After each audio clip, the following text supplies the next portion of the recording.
నమస్తే మిత్రులారా, నేను మీ శ్రీనివాస్ చౌహాన్ అడ్వకేట్.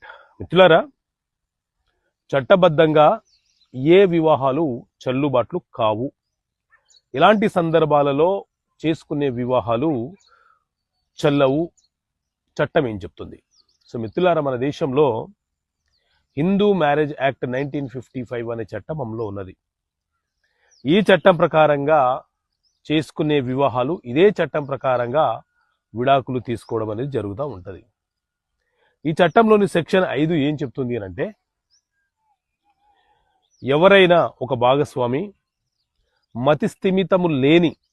మతిస్థిమితం కోల్పోయిన వ్యక్తులను వివాహము చేసుకుంటే ఆ వివాహం అనేది చెల్లుబాటు కాదు.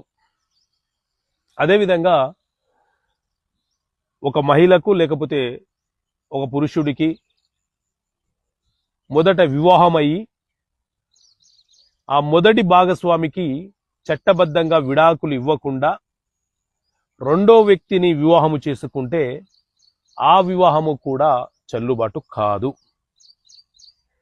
అదేవిధంగా భయపెట్టి బెదిరించి బలవంతంగా ఎవరినైనా వివాహం చేసుకుంటే ఆ వివాహం అనేది చెల్లుబాటు కాదు.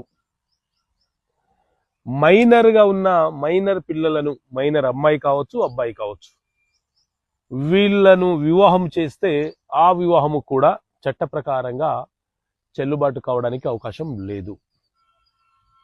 వరుసకు అన్నయ్యనో లేకపోతే చెల్లెలు అక్కలు ఈ రకమైనటువంటి దూరపు సంబంధమైనా సరే, అన్న అక్క చెల్లెలు వరుసలయ్యే వ్యక్తుల మధ్య వివాహ బంధం అనేది చట్టబద్ధమైనది కాదు.